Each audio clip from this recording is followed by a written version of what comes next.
한 변동의 시기를 보내고 있습니다. 우리 사회 내부적으로도 과거가 좋았다. 과거를 그리워하는 사람들이 변화를 거부하고 현재 변화를 만들어가는 것에 대해서 비난을 퍼붓고 있습니다. 주말이면 광화문 일대는 정말 아수라장입니다.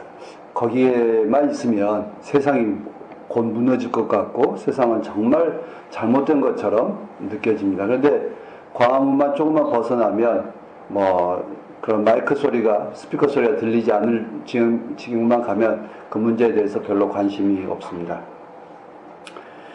그리고 또 한편으로는 국외적으로 보면 급격한 변동을 요청받고 있습니다. 미국이 전례 없이 미군 주둔비를 5배 인상을 요구하고 있고 또 자칫하면 마치 철수할 것처럼 이렇게 위협을 하고 있는 상황입니다. 우리만 그런 게 아니라 일본에 대해서도 유럽에 대해서도 역시 똑같은 것을 요구하고 있습니다. 점차 이제 미군 중심의 세상, 미국 중심의 세상에 대한 변화가 우리 스스로도 해야 될 것 같지 않은가라고 하는 생각들이 점점 보수적인 사람들 사이에서도 만들어지고 있는 것 같습니다.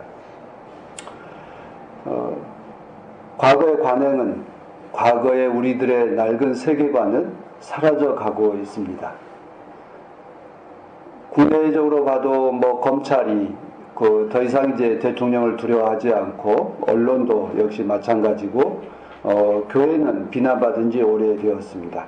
사회의 각 부분에 대한 신뢰는 다 깨어져 있습니다. 그렇다고 해서 새로운 믿음과 새로운 질서는 만들어져 있지 않습니다. 이거야말로 혼돈의 시대, 격동의 시대라고, 과도기라고 말할 수 있습니다.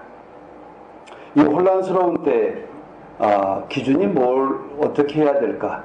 무엇을 기준으로 해서 새로운 질서를 만들어 가야 할까라고 하는 것이 우리들에게 던져져 있는 질문입니다. 과거의 틀은 무너져 있지만 새로운 틀은 만들어져 있지 않습니다. 새로운 틀이 어떻게 세워져야 될까에 대해서도 여전히 미궁 속에 있습니다. 이 혼란을 겪지만 또 과거는 무너지고 있지만 새로운 것이 만들어져 있지 않는 이때에 우리들의 삶의 기준 또 그리고 앞으로 헤쳐나가야 될 방향에 대해서 우리 스스로 새로운 길을 만들어 가지 않는다면 우리는 과거의 혼란을 반복하게 될 것입니다.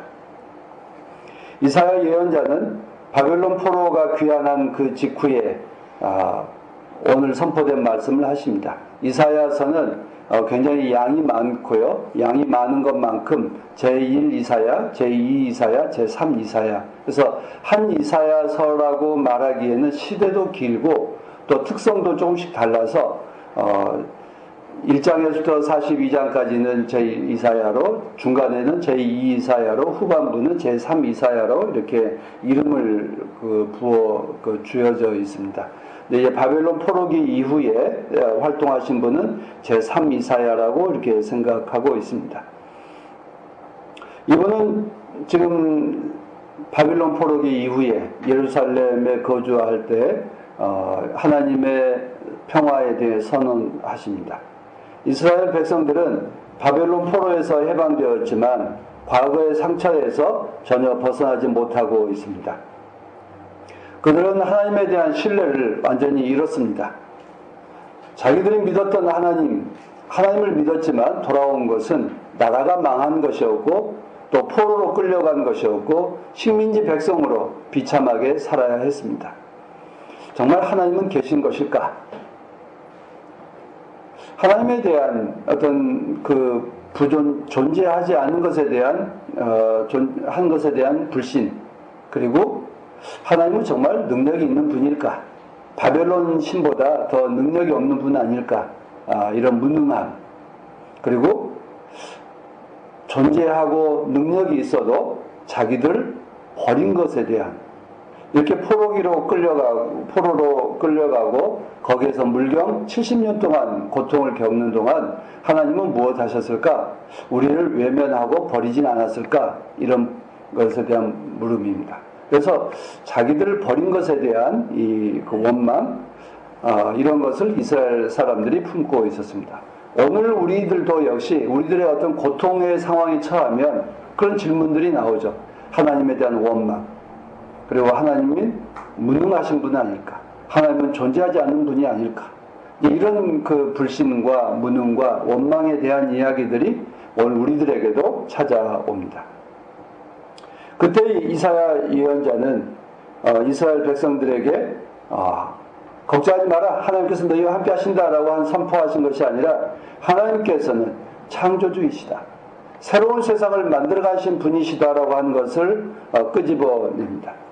먼 과거에 세상을 만드셨던 과거의 분이 아니라 새로운 세상을 만드시는 미래의 하나님이시다라고 하는 것을 선포합니다. 이제는 과거와 다른 세상을 만들어 갈 것이다 라고 하는 말씀입니다. 65장 17절에 보라, 내가 새 하늘과 새 땅을 창조하나니 이전 것은 기억되거나 마음에 생각나지 아니할 것이다.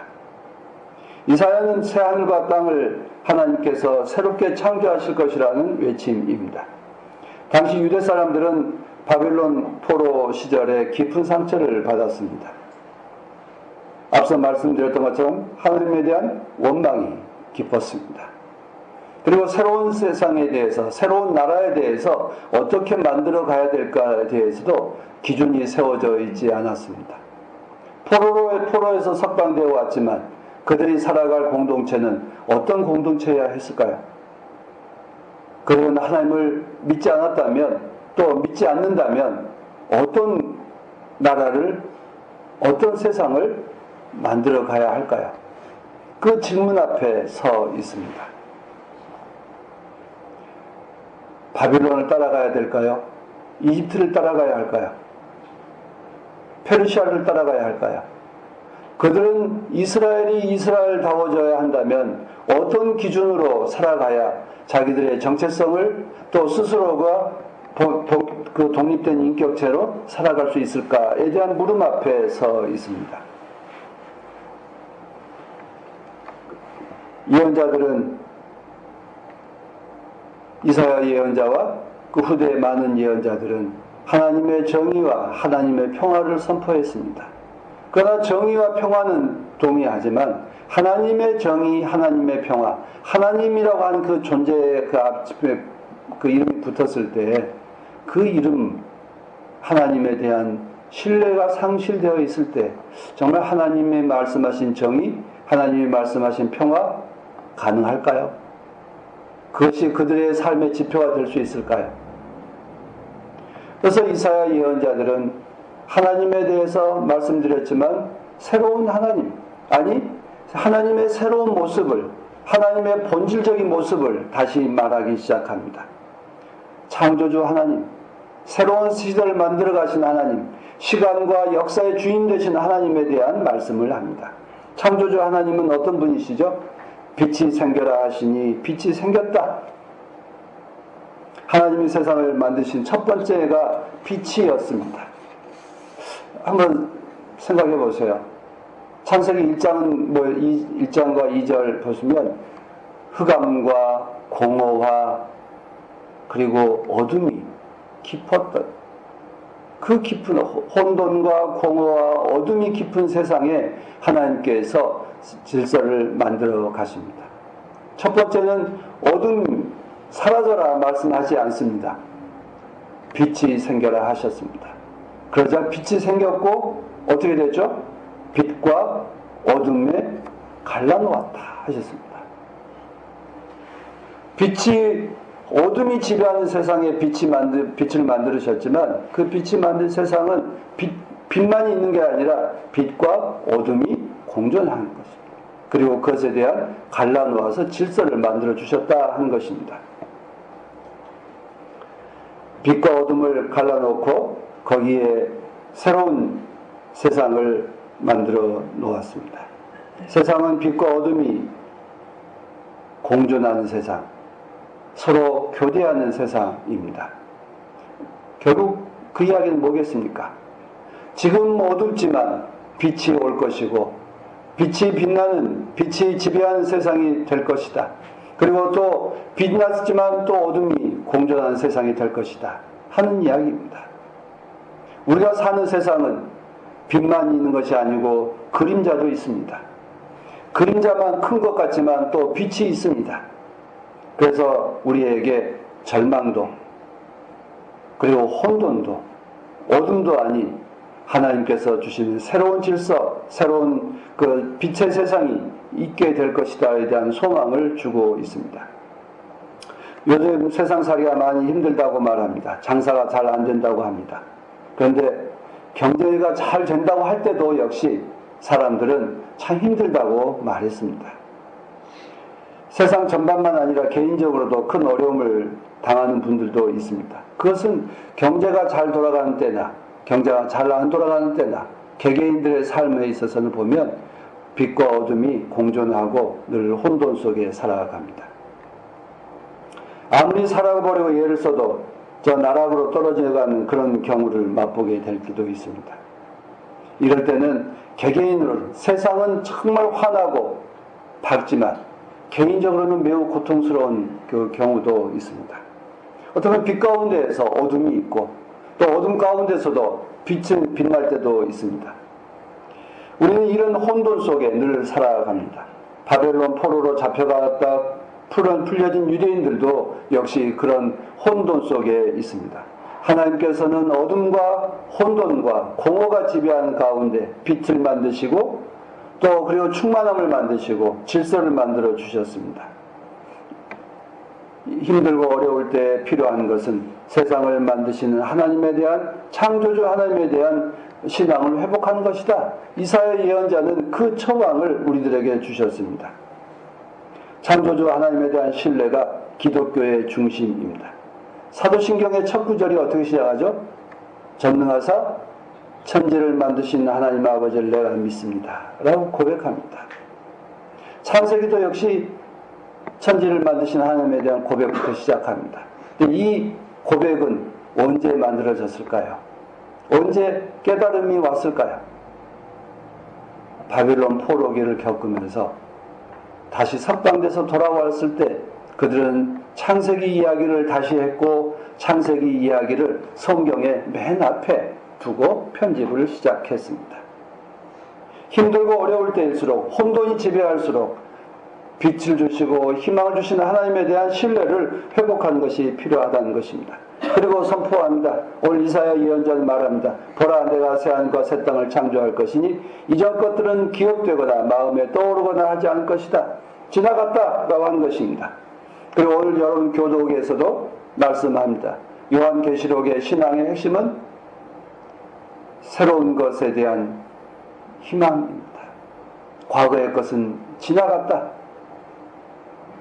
요한묵시록의 핵심도 새 것에 대한 소망입니다. 하나님께서 새롭게 만들어갈 창조 세계, 그 이전 세계가 사라지는 것에 대한 순포가 시작하고 있습니다. 그런데 전혀 새로운 세계라고 이야기를 하고 있지만 그 면면을 들여다보시면 어떤 게 있습니까?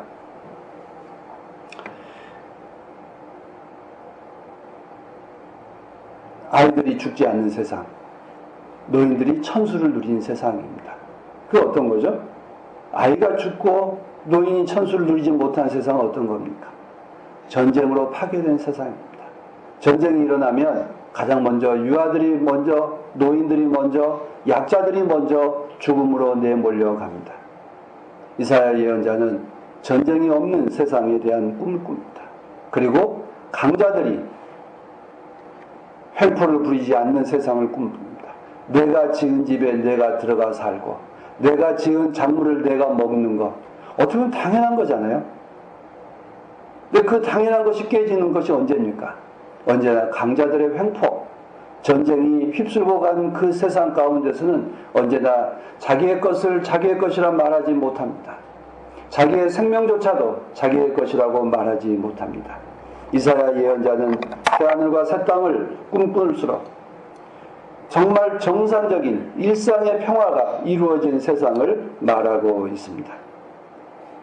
어떻게 보면 여전히 오늘도 행복한 그 기본의 조건이 우리는 그것이 맛보지 못할 때 우리는 늘 하나님께서 우리를 버리시지 않았을까? 일상의 건강을 잃었을 때 하나님께서 나를 외면하지 않으실까? 병 중에 큰 고통을 겪을 때 하나님께서 나를 시험에 빠뜨린 건 아니실까? 늘 이런 질문들을 우리가 하게 됩니다.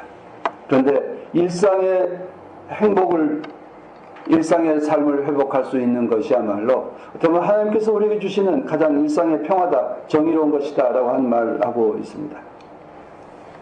근데 당시 이사야 시대에 보면 가장 강대국이 바빌론이죠. 그 전에는 아시리아, 또 그리고 이집트, 그리고 후대에는 어떤 나라가 있었죠? 우리가 이제 이미 알고 있으니까 페르시아, 그리고 그리스가 그 지역의 패권 국가들이었습니다. 그 패권 국가들에 의해서 작은 나라들은 언제나 휩쓸려 가고 전쟁에서 자기들의 상징이었던 성전마저도 다 빼앗기고 자기들의 왕족들은 다 패족되고 끌려가고 그렇습니다. 우리가 일제시대에 살아봤지만 일제가 와서 한 일이 뭐였죠? 왕족들을 패하고 일본 황실에 귀속시켰습니다. 그리고 경복궁을 폐절했습니다. 지난주에 한일 선교협의회가 있었습니다. 그래서 일본의 그 선교협의회 끝나고 일본 사람들하고 그 핵심은 일본 침략의 식민지 시대에 대한 역사를 분명하게 직시하자. 그리고 동북아시아의 평화를 위해서 과거에 대한 역사를 바르게 직시하고 서로 존중하는 태도를 회복하자라고 하는 것이었습니다. 그리고 이제 끝나고 나서 이제 몇몇 사람들과 이제 안동과 영주의 그 서원을 이제 탐방을 했습니다. 안동에 가면 임청각이라고 하는 큰 집이 있습니다. 여러분도 뉴스에 보셨겠지만 임청각이라고 하는 그 집은 그 초대 국무령을 지냈던 이상용 선생님의 집입니다. 석주 이상용 선생님 집인데 일제가 안동시에 그 철도를 놓으면서 그 집 앞을 완전히 행랑채와 본 그 사랑채 앞에다가 철길을 놔버렸어요. 그래서 정문도 사라지고 행랑채도 사라지고 바로 정문을 이제 그 가로막아 놓고 철도가 지나가고 있습니다. 그래서 그걸 가서 보면 굉장한 집이에요. 사랑채가 보통 사랑채가 아니라 거의 그 집 높이가 보통 우리의 평상시 집보다 보통 한자 반 이상이 높은 집이에요. 그리고 기단도 높이 쌓아서 그 딱 앉아 있으면 사랑채에 앉아 있으면 안동의 넓은 벌이 내려다 보입니다. 그 집이 그만큼 부자였어요. 그런데 그 석주 이상용 선생과 그 가족들은 그 넓은 터전과 집들을 다 포기하고 만주로 가서 독립운동을 하신 분들입니다. 앉아서 생각해 보면 도대체 이 사람들이 뭐가 부족해서 여기를 떠났을까? 그런 생각도 한번 해보고요. 또 이제 그 일본 사람들과 함께 이제 서원에 갔습니다. 병산서원하고 저기 소수서원을 갔는데 거기는 텅 빈 집이 되었습니다. 임천각도 역시 텅 빈 집이 되었어요. 후손들이 살지 않습니다. 서원에도 텅 빈 집이 되었습니다. 거기도 후손이 없습니다. 왜 그랬을까? 임천각의 주인들은 일본 그 만주에 가가지고 정말 힘들게 고생하느라고 그 재산을 다 팔았기 때문에 결국 임천각으로 돌아올 수 없었습니다. 가난해져서. 서원은 텅 빈 집이 된 것. 그 서해 유성룡이나 그 자손들 여전히 하회마을에 잘 살고 있습니다. 그런데도 서원은 비어 있습니다. 왜 그럴까? 미래에 대한 꿈을, 유학은 희망을 주지 못했기 때문입니다. 공명시대에 대한, 요순시대를 되돌아가는 것에 대한 이야기를 했지 새로운 시대, 새로운 꿈을 갖고 주지 못했기 때문입니다.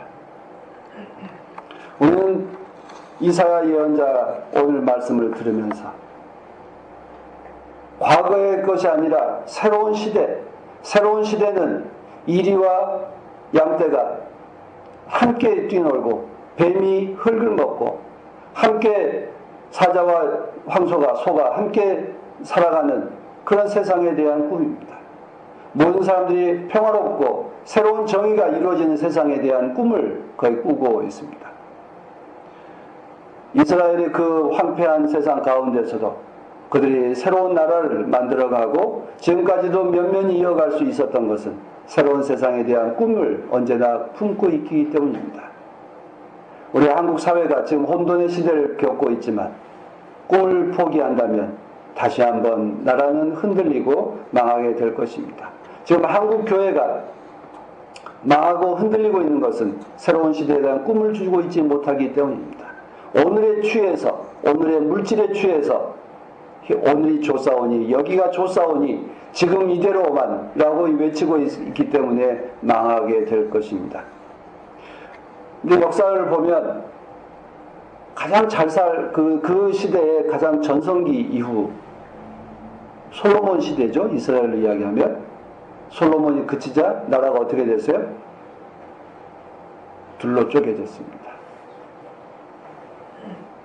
우리 영종조 시대가 가장 부흥기라고 이야기합니다. 영종조 시대가 끝나자 나라는 쪼개졌습니다. 급전직하해서 순조와 시대를 해서 폐망의 길로 갔습니다. 청나라 옹정제 시대가 가장 절정기라고 이야기했습니다. 바로 옹정제 시대가 끝나자 아편전쟁과 식민의 침략의 역사가 시작합니다. 왜 그럴까? 왜 전성기 시대에 끝나자마자 폐망의 길로 갈까? 왜 그럴까요? 취했기 때문입니다. 오늘이 좋사오니 여기가 좋사오니 지금 이대로라고 해서 미래에 대한 꿈을 포기했기 때문입니다. 오히려 그런 점에서 힘들고 어려운 때에는 언제나 우리에게 희망이 있고 미래에 대한 소망을 꿈꾸고 살아갑니다. 그것이 우리로 하여금 살아있게 합니다. 새로운 창조, 새로운 시대, 새로운 하늘, 새로운 땅에 대한 소망이 우리를 살아있게 합니다. 오늘 여기에 취해 있는 한 우리는 망하게 될 것입니다. 한국 교회가 그랬고 역사가 그러하고 있습니다. 이사야 예언자는 이리와 어린 양이 꿈꾸는 함께 풀을 먹는 세상, 사자가 소처럼 여물을 먹는 세상, 뱀이 흙을 먹으로 삼는 세상에 대한 꿈을 꾸고 있습니다. 나의 거룩한 산에서는 서로 해치거나 상하게 하는 일이 전혀 없을 것이다.